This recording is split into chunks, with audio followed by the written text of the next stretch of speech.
All right, everyone, welcome to the next episode of the Prop Tech Genius Show. And today's genius, oh, yeah, see, I told you I was going to do this. Umair Surani. Did I get it right? You Ah, nailed it. it was so funny. We spent so much time, and then I was like, oh, I forgot to ask how to pronounce his name. Okay, well, that's always special. I pretend to be a podcast host. I slept at a Holiday Inn last night, so I'm going to pretend to be a podcast host. So, all right, here Nice. we go. But I'm so excited to have him on the show because we're going to talk climate tech and building decarbonization and all these super things that everybody is like so worried about now because they're going to get it jammed down their throats and they don't know what to do. And look, they can come onto our show and we're going to help them. It's going to be so super cool. I'm so excited.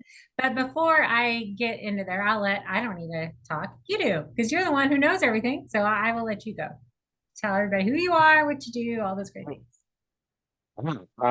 Currently, I serve as a independent commercialization consultant to clean tech startups, highly technical founders, early stage, that have brilliant technology, but not much idea on how to take it to market. So I help them fill that gap. And my clients, just so happens, are coming from the prop tech world, which is where I've spent most of my time in my career, creating green and smart buildings and developing deep HVAC energy retrofit projects. So it's sort of come full circle, and yeah, I was able to launch my own business and get really creative with some of these early stage founders. Yeah, that's super cool. I think that you're going to be so busy over the next 100 years. Like you got to live for 100 years, dude, because there's going to be, I'm just kidding. There's going to be so much tech. But how did you get into it? How did you get down this path? Oh, how did we end up here? oh, what a great question. So, May 2010, I graduated with an undergraduate degree in aerospace engineering from Virginia Tech and did not have a job lined up. My dream job Really? was to this. Yeah, my You my weren't going to dream be job an was air, to you're going to be an astronaut. You were going to go to like NASA, no. right? No? I don't have the guts to be an astronaut, to be honest. I'm scared to get on roller coasters. Being weightless Oh, would but I wanted to design space missions to go see the deepest corners of space. Although I don't think that phrase applies because maybe space has no corners. We don't know, right? But anyways, market wasn't great at the time. I was looking for a job and came a wedding invitation from a friend who's working at AHRI, which is the trade association for HVAC manufacturers, and his wedding was in India. I'm like, dude, I can't make this. I don't have any money. I'm broke. So he's like, what are you talking about, man? You don't have a job right now? I'm like, yeah, I don't. I've been looking for a while. I just can't find any luck. It's like, send me your resume. I'll see if we're hiring. And maybe that'll be of interest. I'm like, sure, here's my resume. From there, was brought in for an interview. And then I was hired as a certification engineer or a program manager for heat pumps. Lucky enough, I was working with heat pumps right off the bat, saw the opportunity wow. that it presented. It was being Hmm. hailed as the next best thing. And I'm Uh-huh. like, these have been around for 25 years. What are you talking about?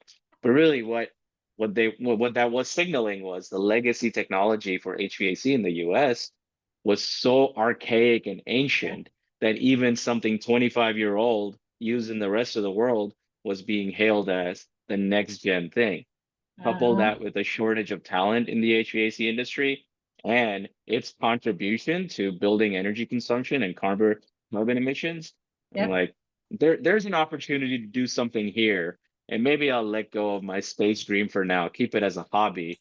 Hey, and maybe someday I'll be tasked with designing HVAC systems for, a new colony in Mars or Io or There something you like that, go. so Bring we'll it see. back full circle. Bring it back full circle. Like, yeah, Yeah. Yeah. HVAC systems on the International Space Station. Like, that'll be good. Well, That's what we're well, gonna do. that might be getting decommissioned, right? But maybe a Mars Yeah. colony will happen in our lifetime. Maybe wouldn't call it will happen on my phone.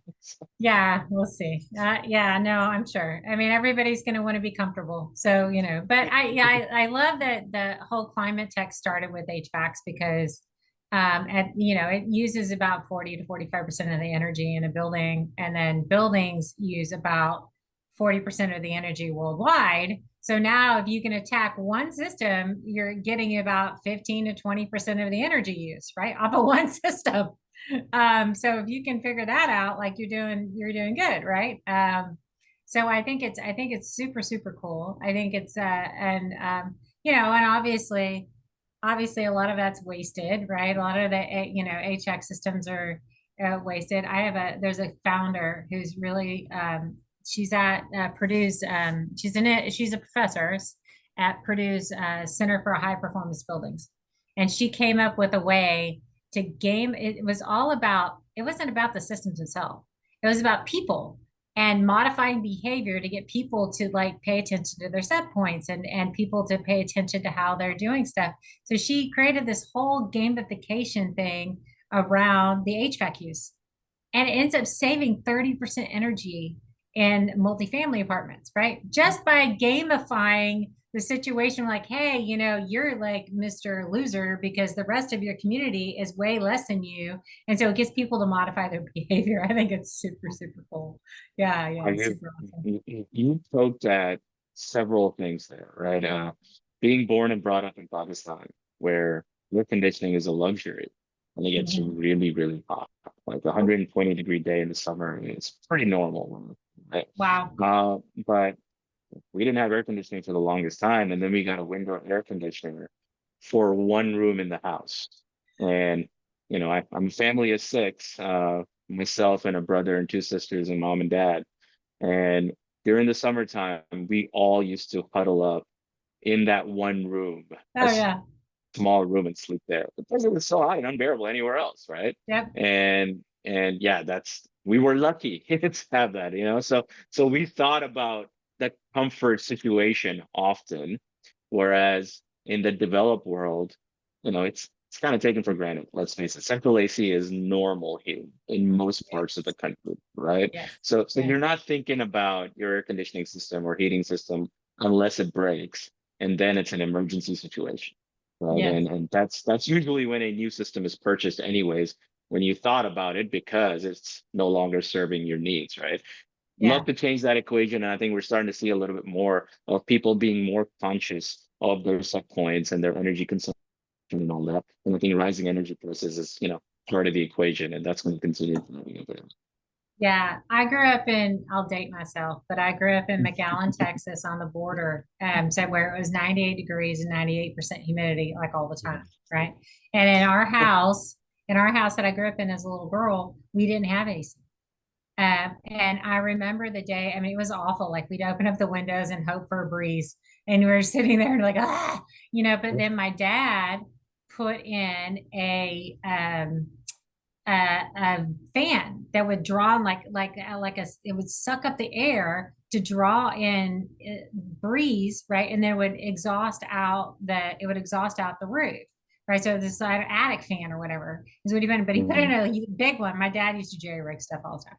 And Mhm. so he put in this but it worked. Like, I mean, we were Mhm. like, oh, hallelujah, we got a breeze. Like, this is great. So we would open up our windows, turn on the fan, and then we had the screens to keep all but it would make the house really dusty. That wasn't his plan. But we like had breeze, right? So we were like, oh, thank gosh. But I Yeah. remember my mom cleaning the house like crazy. So, and then when we got AC, we never went back, right? I mean, once you Yeah. get AC, you're like, yeah, we really like AC.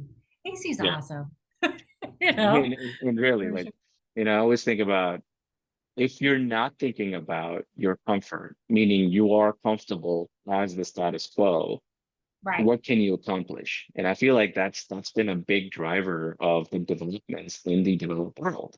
Is that Yeah. comfort equation was solved early on, whereas now if you take it to the developing world and you help them solve that comfort equation, what more could they accomplish? Right. Right. And I feel like, that's going to need to be figured out so those society can elevate Yeah. themselves, and the world elevates overall as a result. Yeah, I talk with as you know, because I now lead the Prop Tech Council for US, but I talk to Prop Tech Council folks around the world. And it is so interesting to talk to people in South Africa and Uganda and Mhm, you know the developing African countries. That isn't like talk about emerging market. Africa is about to go bonkers. I mean, Lagos, Nigeria is one of the largest cities in the world now. And it's just growing and growing and growing. And just the mhm, opportunity that exists in Africa is amazing. I mean, there's opportunity everywhere. Like, don't get me wrong, there's mhm, opportunity. There's mhm, opportunity in the MENA region, there's opportunity in Europe, mhm, but mhm, Africa is pretty groovy. I mean, it's pretty cool to see what's happening mhm, there for sure, mhm, as far mhm. as development and what they're doing. But but I hope, but they had the opportunity to build something, take a lesson from all the other countries, and let's not do it wrong. You know, take a lesson from what they've done and do it you know, all the hard lessons they've learned along the way and just do it Yeah. right from the first time, you know, like And don't see, let's, yeah. So it's that's awesome. that's that's tricky, right? I think about this sometimes. So, you and I, we have the privilege to think about climate crisis as a problem that we can. Like, Mhm. it really is a privilege because we're not worried about, being Yeah. comfortable, putting food on our table, Right, right, our right. families are safe, all that good stuff, right? Yes. Somebody that doesn't have 24/7 electricity or air conditioning, right? Or food on the table regularly. Yes. Their most immediate need is to solve for those problems. Yes. How they solve for those problems is almost irrelevant, right? Because if they Yeah. can get those problems solved by generating dirty electricity, right, through coal and all that, you know Hmm. what? They'll do that. Of They'll do course. that because again, that is the most immediate pressing need. Right. So I think even if the developed world figures out how to curtail their carbon emissions, but the developing world simply goes about their development the way developed world developed when they were developing. I say developed way too much. Oh my God. So, but if they go about it the same way the developed world did when they were developing, Yeah. Hmm. that doesn't solve the problem, right? No. Because we're gonna have just as much dirty power in those developing world. So I think the Yeah. real solution to this problem is both micro and macro. Can the Yeah. developed world help these developing nations develop themselves with cleaner power? I think it's Yeah. definitely possible. Costs are coming down. It'd be cool to see what the next 20 to 50 years of the Yeah. world look like if we can find Yeah. that.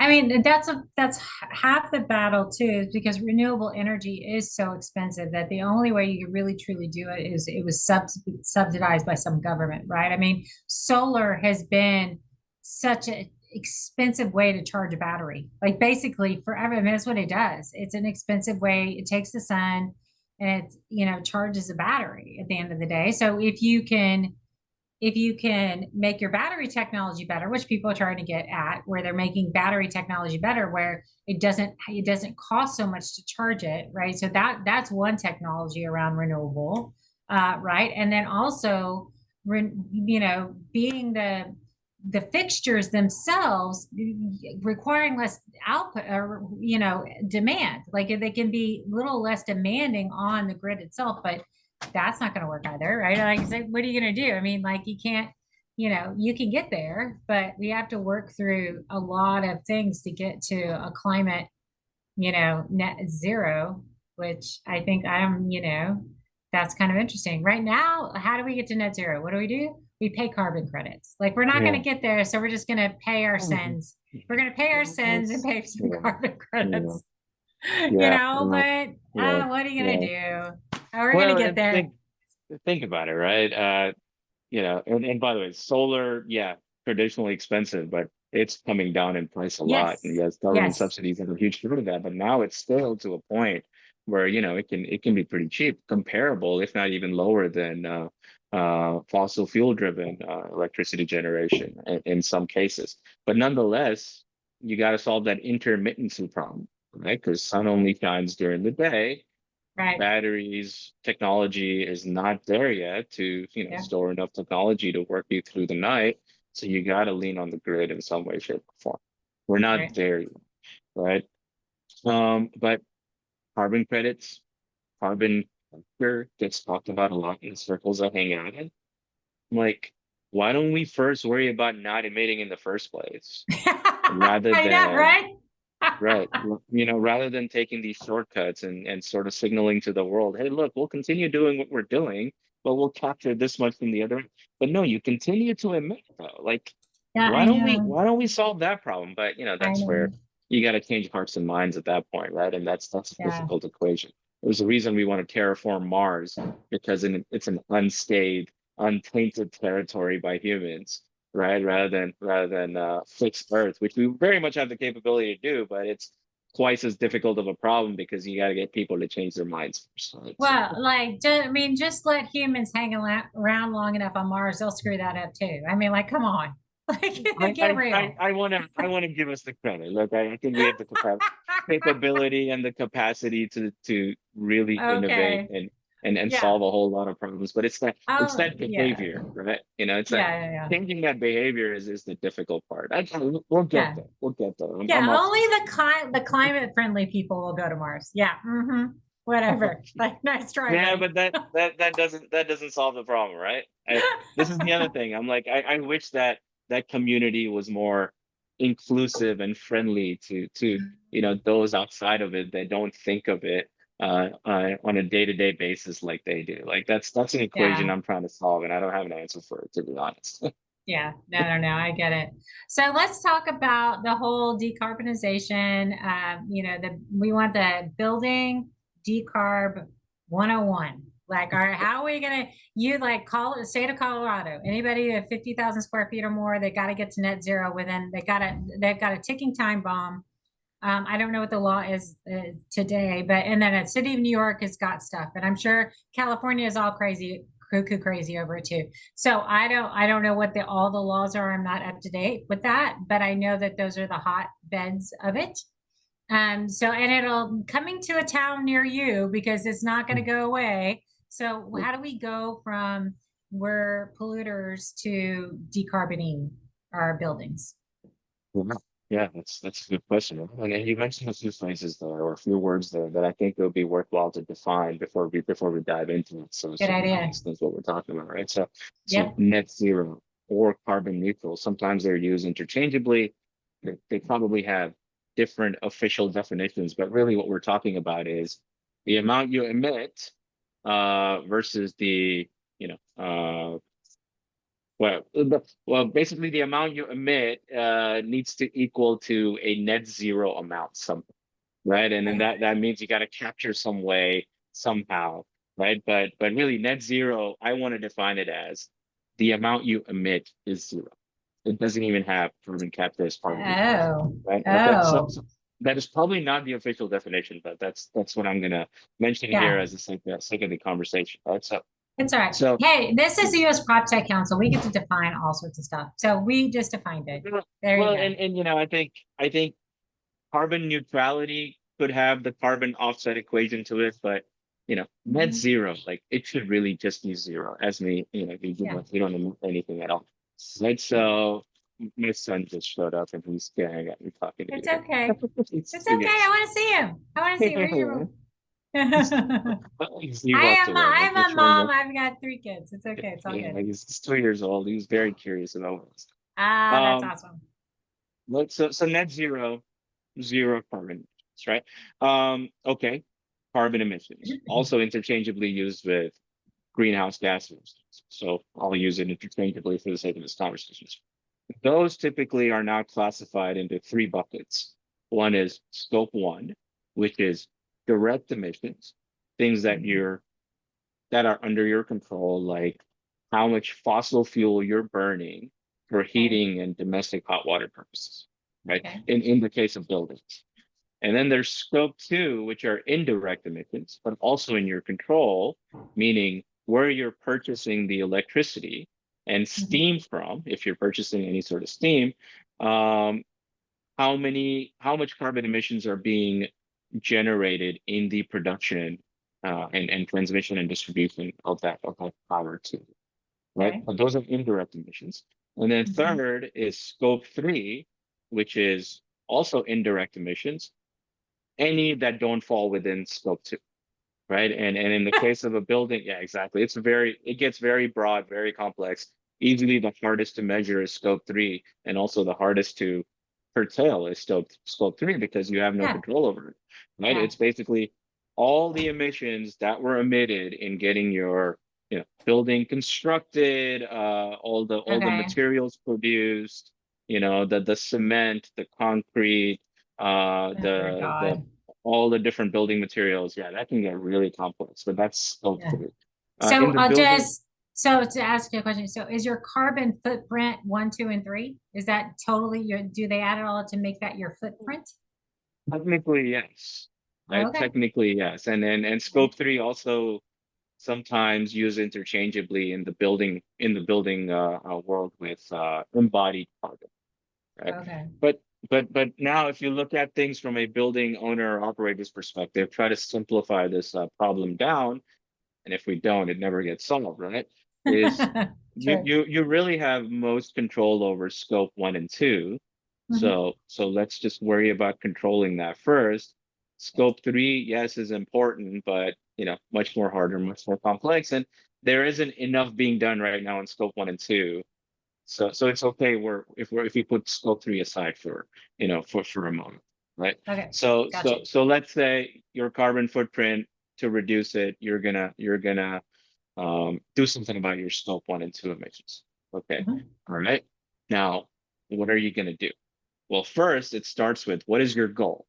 There are many corporations, in the real estate industry or with a whole bunch of real estate around the world, like banks. They have publicly stated that they want to reduce a certain number of greenhouse gas emissions by 2030, and then perhaps Yeah. net zero by 2050. That 2030 number is typically like 40% Right. compared to a baseline of maybe 2015 or 2020 or something like that, right? So Isn't whatever. that from, sorry for interrupting, but isn't that from the UN? Didn't the UN pass some sort of sustainability goal or something? Is it UN driven or is it somebody else? I No, can't I think remember. there are guidelines out there on what Yeah. you should do in order to, maintain a 1.5 degrees Celsius surface temperature, average surface temperature, or like under two and all that. Okay. 1.5 is pretty much next to impossible now, but we can still stay under two. But nonetheless, yeah, like it's translating to I gotta get down 40% by 2030, roughly speaking, Wow. in many Okay. cases, right? And frankly, 2025 next year, there's going to be a lot of these corporations that have made those commitments that are going to look at their operations and go, oh crap, Holy crap. we are nowhere near meeting that goal, right? Yeah. Yeah. Which is And then in which is the pie in the face. 2027, it's going to be like, oh, holy crap. Yeah. 2028, it's going to be like, we are so far behind. Right. Right. Yeah. Now All right. these public corporations, these large corporations, they really care about the optics, right? So they put out this goal. Um, Others, and there is a lot of small to mid-sized commercial buildings out there that may not be owned by public corporations, but they are not going to put out goals, but eventually they may be subject to regulations. As you Yes. mentioned, that's from New York's on platted, DC may Yeah. soon, Colorado, you Yeah. mentioned is doing something. I know Northwest is doing something about this as well. Okay, well, those are the two different scenarios. First, you either have a goal, or second, you don't have a goal. In both of those scenarios, as a building owner or operator, you got to figure out what your baseline is, right? And then that baseline is you hire somebody to do your greenhouse gas inventory. And again, Mhm. let's just worry about scope one and two at this point, Yes. right? So if it's a building with a natural gas boiler or a rooftop HVAC unit, right, and hot water is also produced with some fossil fuel driven system, Mhm. that consultant's going to be able to come in and calculate how much greenhouse gases you're committing that account for your scope one. If you're a fully electric building, then your scope one is zero because you're not burning anything on site that's emitting carbon. But Oh, you're right. But But scope two, if you're a fully electric building, scope two could be really high because let's face it, fully electric buildings today, or even fossil fuel driven buildings today, they're Uh-huh. all really inefficient, generally speaking, right? So Mhm. this is where scope two comes in, where you're buying the electricity from and how much you're buying it. If that electricity is being generated from a fossil fuel source, then the more you buy, the more your scope two emissions are, right? So if you're a really inefficient, fully electric building, your scope two emissions are really high, right? Mhm. If you're a electric plus gas building, which there are many, your Mhm. scope two emissions related to where you're buying the electricity from, they're still going to Mhm. be pretty high unless you've done Yeah. something about it, right? So So I'm yeah, an old building owner, and you know what I hear you saying, and this is how building owners work, right? I'm going to do this assessment when I am the dirtiest as possible. Like I want to do it now. I don't want to make any improvements. I don't want to do anything. So because we probably already have planned improvements along the way, like we're thinking about doing that, but we're going to get our baseline when we're super dirty. And because that way, because if I shoot myself in the foot because I go ahead and spend all these green improvements and then I do mhm, my baseline, yeah. now I have to improve more. Yeah. I Right? You know honestly, what I mean? I have no issues with that. I have Yeah. zero issues with that because at the end of the day, you're going to be taking action, right? Yeah. So, Yeah. and Yeah. Yeah. Yeah. how much is your baseline really varying? You're not accounting for COVID. That was a different situation, right? Yes. During the pandemic, buildings were operating very differently. I mean, so many of them were unoccupied commercial buildings nowadays, right? So their carbon emissions were really low. Um, but that's Yeah. no longer the case, right? So now their occupancy is increasing. But if you want to um, use 2015 as a baseline or 2024 as a baseline, be my Doesn't guest. matter. Yeah, You don't give think me, it matters? yeah. Okay. All right. I don't think it matters too much. No, right? Oh, okay. As long as you're moving the needle, right? Okay. All That's the righty. important part.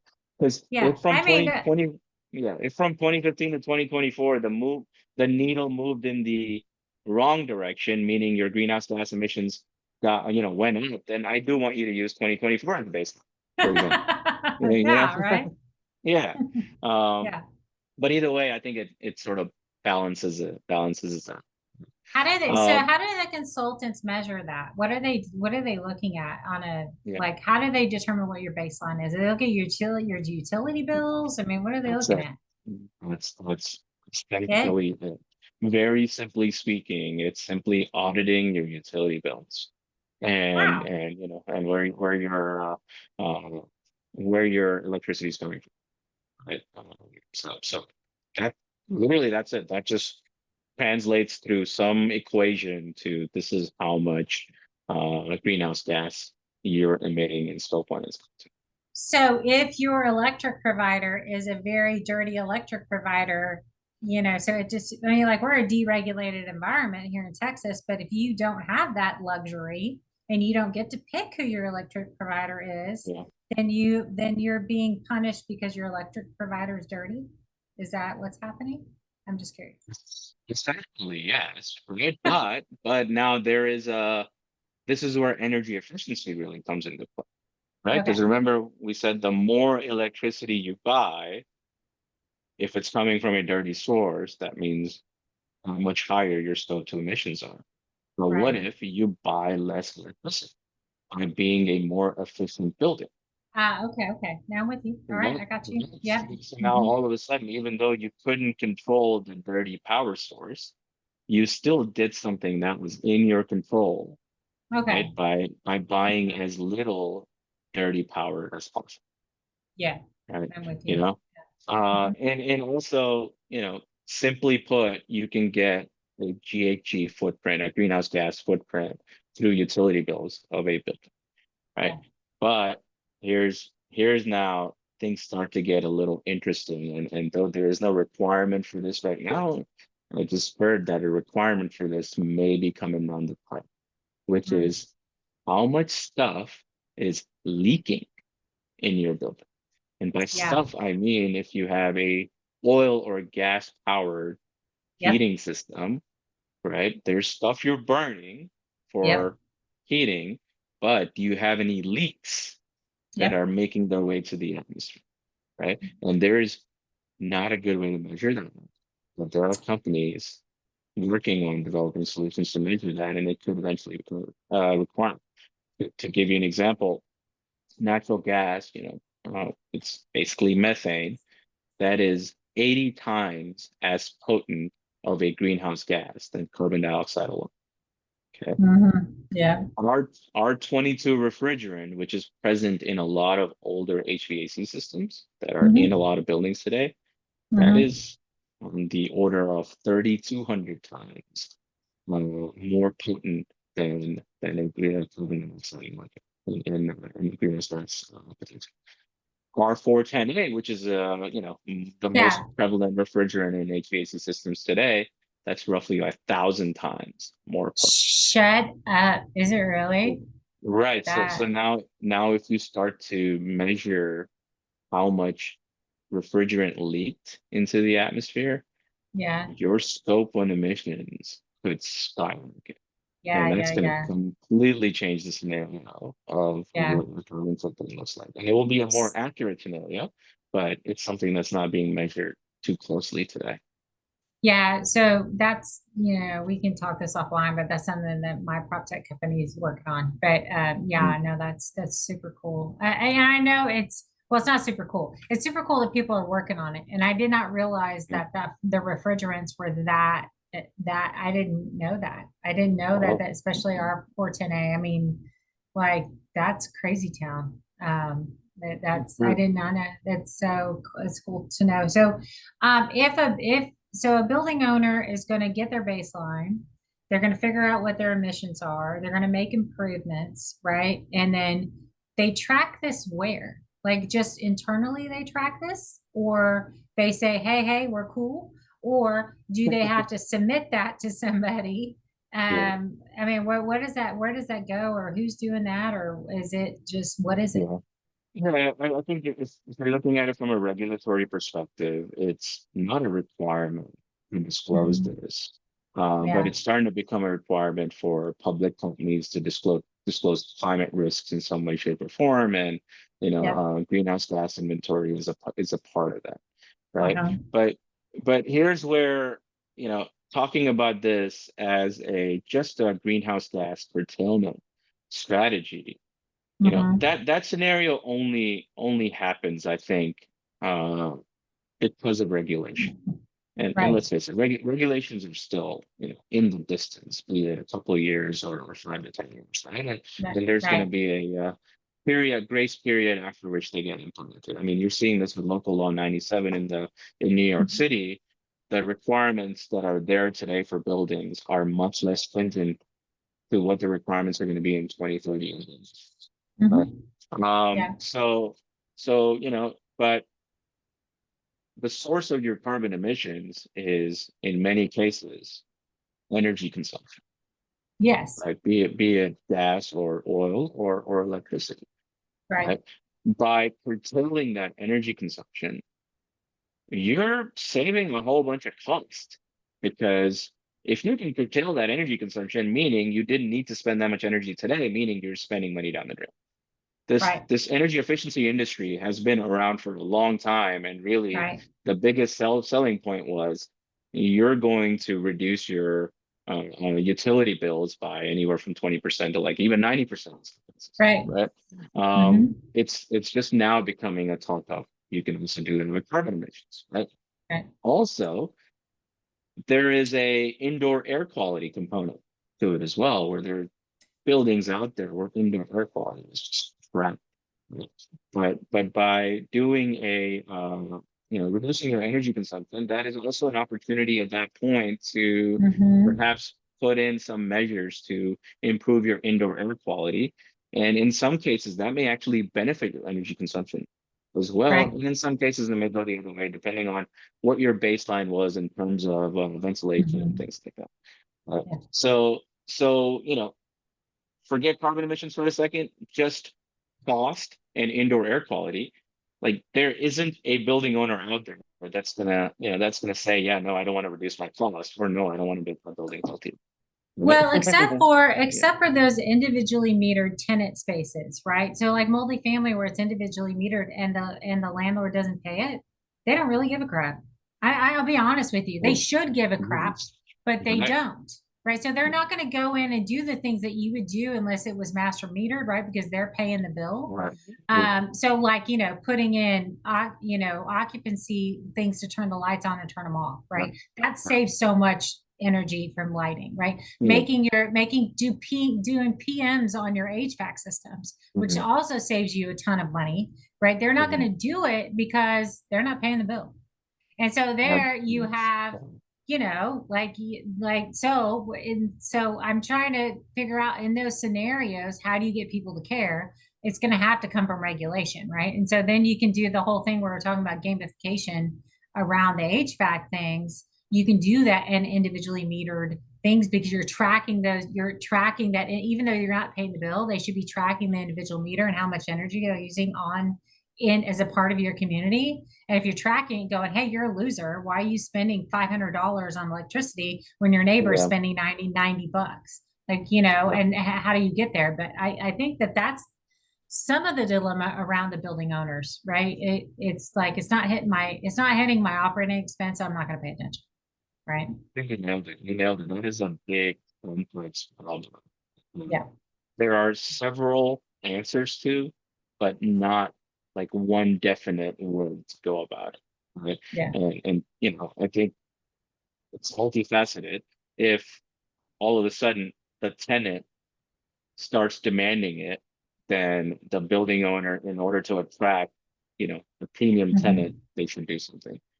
Mm-hmm. There's an organization called Institute of Market Transformation. They came out with this green leasing program, Mm. to Cool. try to do something about this as well. I honestly Mm-hmm. don't know how well that's been implemented, right? Yeah. So yeah, I mean, unless it's the pockets of the building owner that are being affected in some way, shape, or form, they're probably not going to. But I will Yeah. give you a story, Amy. I'm so glad you went down this subject. I worked with a building owner of a 70,000 square foot office building, Mm-hmm. primarily tenant occupied, just north of New York City.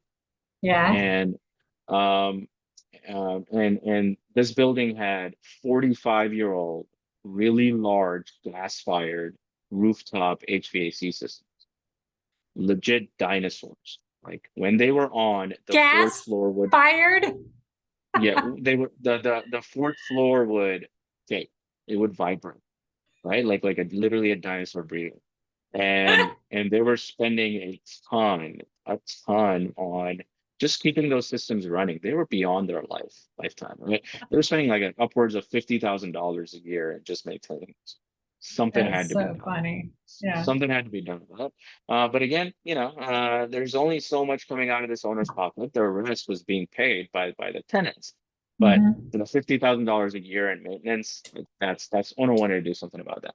So I came into the picture. There was an owner's contractor into the picture, and we started devising a solution for this. We proposed two options, and we did the energy modeling and all of it around it.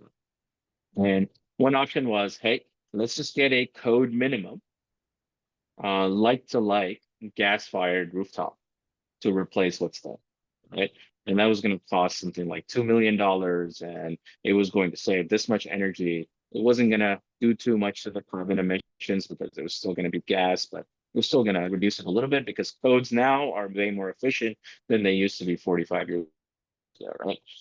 And we were barely going to get any incentive from the utility, for this. So that's one Yeah. option we could go with.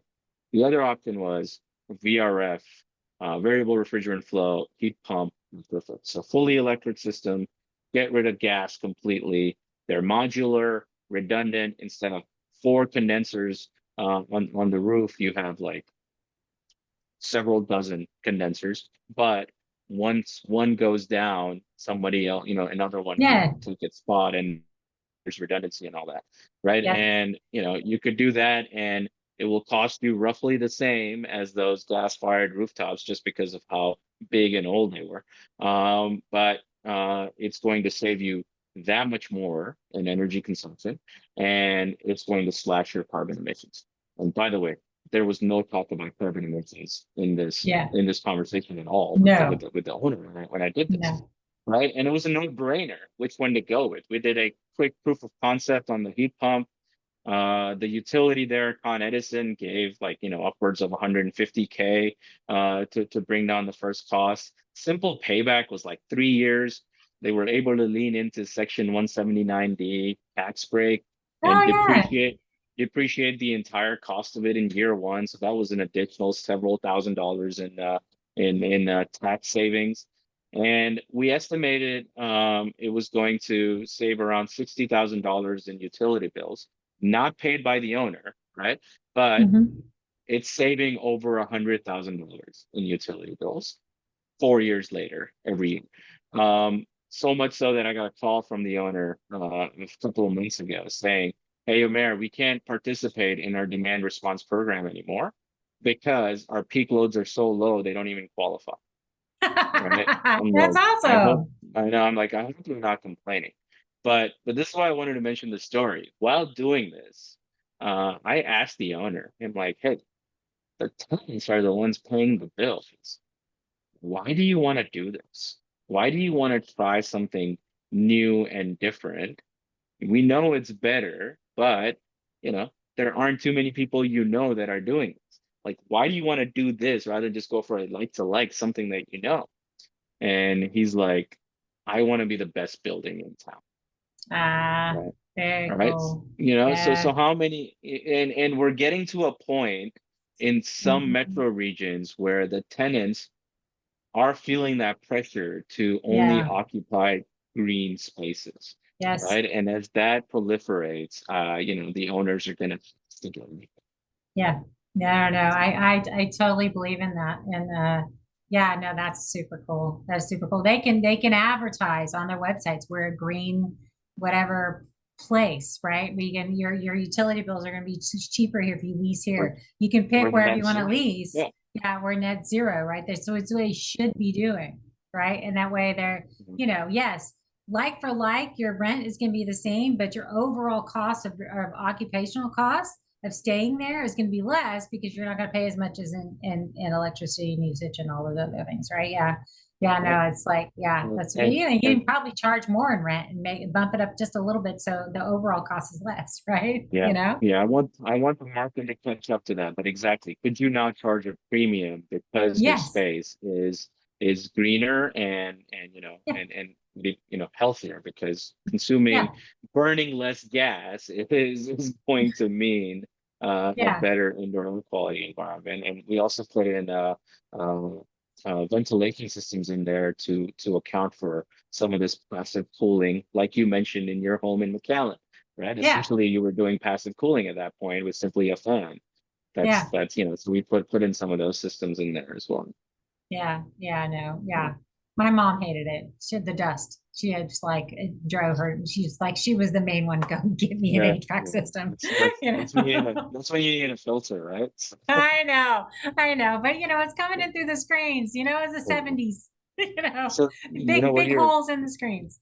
what you're alluding to there, which honestly is not a game that Tristan I would like it to. But there is a standard called Precedent House. It was the way a lot of really Yeah, old buildings were designed and yeah. before the advent of air conditioning. And you passively cooled a home or a building Hmm. through cross ventilation, Yeah, right? And now the standard basically, suggests that you make a really tight building, so fully I insulated, know. I nothing can know. leak, but Right. you can bring in mechanical ventilation that Hmm. can do passive cooling for you and Oh, hey. get you really close to the set point. You can also do passive heating, get you really close to the set point, and then Uh-huh. your mechanical air conditioning and heating system can make up the rest, right? Yeah. So instead of going from 100 degrees to a 70-degree set point, you could go from 100 to 85 using the ventilator, and Right. then from 85 to 70 using the air conditioning Cool system. that, right? Yeah, Right. yeah, no, I'm Right. totally Yeah. with you Yeah. there. Yeah. Yeah. Yeah. I mean, it was why back in the day, right? Why there were so many trees around your house to cool the house, right? Like it's like don't put a house out in the middle and don't use the vegetation around it to get to drop the because that's what we did. We had these huge trees and my dad built, planted more trees Yeah. around and because that would drop the temperature about 20 degrees, right? And then you're bringing in 20-degree like cooler air into your house using the fan. I mean, it was almost to the point, no joke. I'm in McAllen, Texas, and it's like, I mean, but it was cool. It was just the dust problem. If we could have solved the dust problem and cut flowing in from the windows, Yeah. it Yeah. was fine for us, right? It was fine. I mean, we get the house down to like, 81, 80, 79 degrees in the middle of Yeah. the summer. It was great, right? So yeah, Compared to yeah, 98, that's pretty good, right? that And is pretty good. I wish I could transport you to my house in Pakistan because the dust problem there was pretty massive as well. I My remember my mom, little brother. my mom wouldn't have made it. You should be like, oh my Seriously, it's like we have a maid deep clean the house every day because of how much Yeah, yeah. dust had I gathered. was I was invited Yeah. to go to there's a prop tech group that's just forming in Karachi. And I was invited to go in April and like I could just say it's the middle of the school year and like that's really tough for me. If you have it in the summer, Mhm. you can go. But Mhm. yeah, I'll probably see if I can make it next year. But yes, they have Yeah. a new group in Karachi that's forming and Wow. they're having conferences and stuff. Yeah, yeah, for sure. So I'll have to go to your hometown because I've never been to Well, Pakistan. So yeah, you'll have to come with me so I know how to yeah. navigate.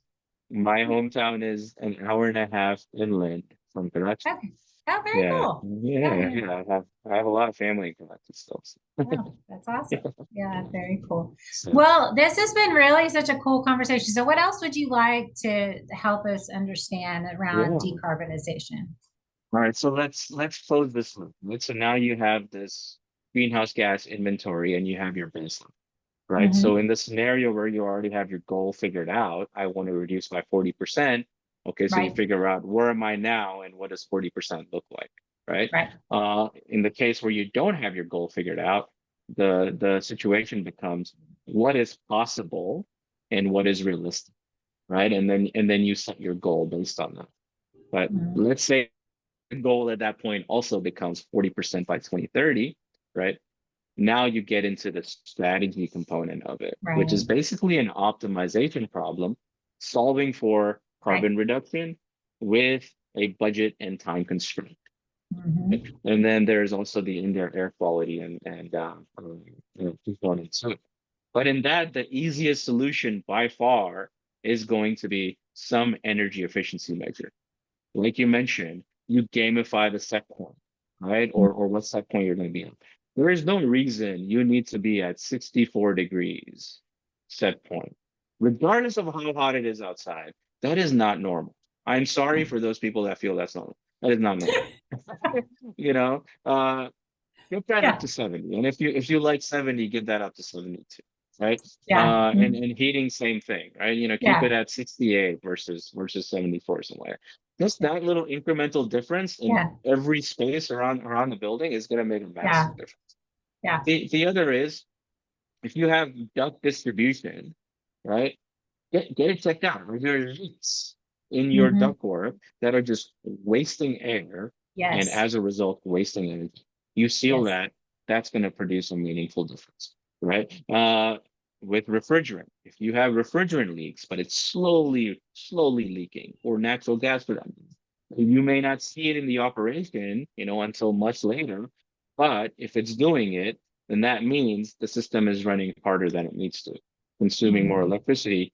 Get that addressed, and all of a sudden you gain a bit of efficiency as a result as well. And then you Mhm. can get a little bit more creative with some scheduling and pre-cooling Yep. AI optimization by basically turning over your set point control and the spikes that you see throughout the day to an AI controller like Yep. Mainbox AI, and it will smooth it out for you, producing another 10 to 15% in Mhm. energy efficiency. That alone right there may bring your carbon emissions down by 50%, right? Yeah. From something like that. I'm just throwing a number out there, but it could be pretty significant. Yeah. If that doesn't get to your goal, okay, now you got to start thinking about a deeper retrofit. Should you, transform and upgrade your HVAC system? Should you think about roof insulation and building insulation?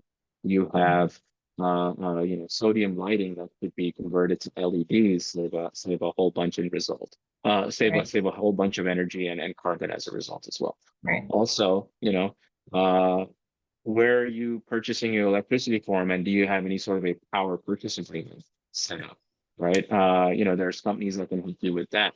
If you're not participating in a demand response program or a virtual power plant program, and your utility offers one, sign up immediately, because that is simply, you're wasting money down the drain unless you're participating in that. And with that, you can also curtail your peak load, and then bring down your scope two emissions, Mm-hmm. as a result, right? Yep. And then, if you do need to do a deep energy retrofit, there is creative financing options available right now where you pay Yes. zero capital, right? You Right. pay zero capital, and either your money comes off of, taxes, or like Right. prepays, or C pace or right, yeah, exactly. yeah, Right. yeah. Or through your utility bills, or you can simply finance it through a traditional loan, performance Mm-hmm. contracted. You can get really creative, right? So, you Yeah. know, make this problem simple, and have a guide alongside you that can help you out, because there's way too much noise and information overload in the market Oh, today.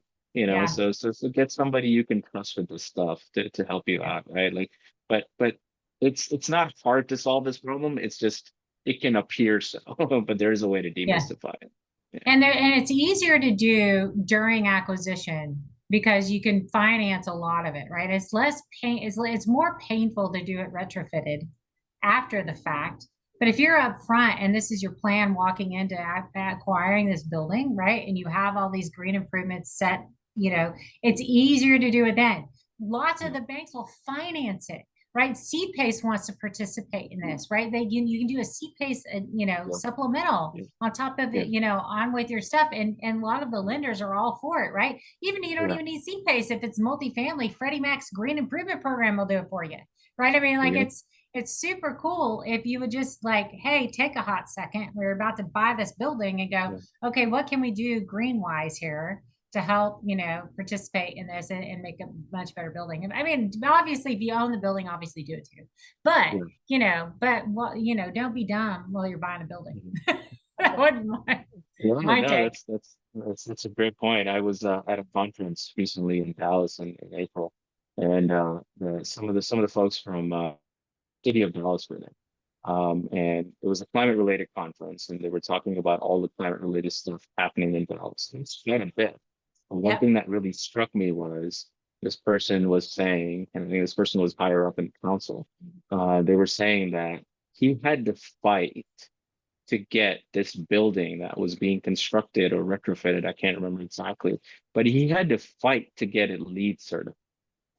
And I'm like, Wow. why was that a fight? Like, why wasn't that the standard? It didn't have to be a fight. LEED is not, you know, like, it's not Because putting the bar, right? Like, yeah, yeah, yeah, yeah, yeah. But yeah, because there's a stigma of lead, the fact that it costs you more and you don't gain hardly anything from it. That's the stigma with lead. Like it came out a long, long time ago. It was this popular thing, and it really didn't move the needle because people are like, oh yes, we're lead certified. Well, great. But it never like they never seemed to something to come fruition from it, if that makes any sense. They weren't able to charge more rent, their NOI wasn't better because that was the stigma. Whether it's true or not, I don't know. But that talking because this is back in my developer hat days.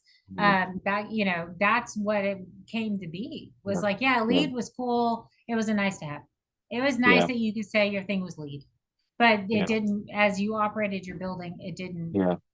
make Yeah, that yeah. I much. think if you're looking at this as just an economic equation, which is, the What owners prominent way do. to look at things, right? Exact prominent way to look at things in real estate, right? I mean, a building that's fully green, next to a building that looks identical to that Mhm. building, but is not sustainable for a green building, Yeah, because they're in the same area, look the same, in most markets today, they're going to command the same price or rent or the same value, exactly. right? So, the market hasn't moved the needle on valuing properties, based on how they're built and how they're operated as Mhm. much as it could yet. And I would love to see it go into that direction. Otherwise, I think, Yeah. the the progress is going to be slower than we would like. Yeah. I like the Yeah. green leasing program idea. I think that's really super cool. If you can shame the owners, if the tenants can shame the owners, they'll change. Like if they can't lease it Yeah. because they're not Yeah. on the green leasing program, I think that definitely that'll Yeah. get them to pay attention. That'll get them to pay Well, My attention. my or my organization behavior professor taught me that positive reinforcement is the best weapon for behavior change. So I want to go that now. I want to go that route first before Well, before I go. you're positively reinforcing the ones that are on the program.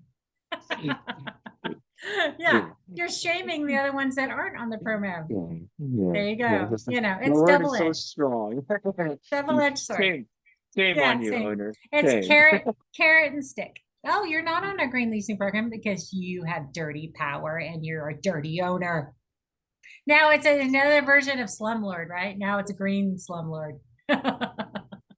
Who knows? Well, this has been such a cool Yeah. conversation. It's been so much fun. I and so educational too. Like this is super, super cool for sure. So if somebody would like to get a hold of you, how could they do that? Yeah. Well, my email is always open. My LinkedIn is always open. I think I'm very responsive on LinkedIn. So just search Yeah, Umair Surani on LinkedIn, and reach out to me there. Connect with me, or send me a direct message. I'm pretty responsive, so I'll get back yeah. to you. Yes, that's awesome. Well, Yeah. thanks for coming on our show today. This has like been super cool. It's been really awesome. So I really appreciate you being here. Yeah. Thanks for having me. I'm heading your way here shortly for birthday parties. Oh, awesome. Very Yeah. cool. Well, Yeah. enjoy. All right, we'll see Yeah. you. Thanks, Amy.